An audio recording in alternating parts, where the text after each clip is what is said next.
దేశం గర్వించదగ్గ గొప్ప నాయకుడు పివి నరసింహారావు అని పొన్నం ప్రభాకర్ అన్నారు.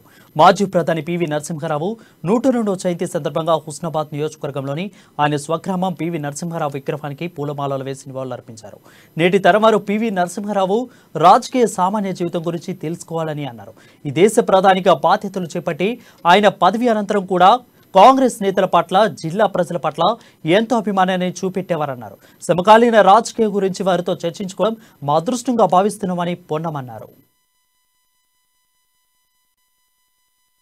మనం వాడుతున్న సెల్ ఫోన్లు, మనం వాడుతున్నటువంటి ఇలా పెద్ద పెద్ద కార్లు ఆర్థిక సరళీకృత విధానాలు తీసుకొచ్చి సాంకేతిక విప్లవం రాహుల్ గాంధీ గారి ఆలోచనని ముందుకు తీసుకుపోయే విధంగా, రాజీవ్ గాంధీ గారి ఆలోచన ముందుకు తీసుకుపోయే విధంగా తీసుకున్నటువంటి పెద్ద నిర్ణయం అమలుకర్త అంటే పివి నరసింహారావు గారు అనే మరి సందర్భంగా మనం చెప్తున్నాను. రాజీవ్ గాంధీ గారు అన్నారు మండల కమిషన్ తెచ్చినా దాన్ని అమలు చేయడానికి, రాజీవ్ గాంధీ గారు ఆర్థిక సంస్కరణకు సంబంధించి సాంకేతిక విప్లవం తీసుకొచ్చినా అమలు చేయడానికి, పివి నరసింహారావు గారు మన్మోహన్ సింగ్ గారు తీసుకొచ్చి మంత్రిగా పెట్టుకుని ఇలా ప్రధానమంత్రిగా మన్మోహన్ సింగ్ గారు 2 టర్ములు ఈ దేశం లోపల ఆర్థిక విప్లవం తీసుకొస్తే ఇలా ఈ ప్రభుత్వం మొత్తం స్వాతంత్రం వచ్చిన తర్వాత ఇలా రాజకీయ విమర్శలు కాదు, కానీ స్వాతంత్రం వచ్చినప్పటి నుంచి మనం దాదాపు 50 లక్షల కోట్లు ఎంతో అప్పు చేస్తే ఇలా 2 లక్షల కోట్ల అప్పులు దాటిపోయి, అంటే గత 9 ఏళ్లలో 1,50,000 కోట్ల అప్పు దాటిపోయినటువంటి పరిస్థితి కనబడుతోంది. ఇలా లెక్కలు చూస్తే మనం వాడుతున్న సెల్ ఫోన్లు, మనం వాడుతున్నటువంటి ఇలా పెద్ద పెద్ద కార్లు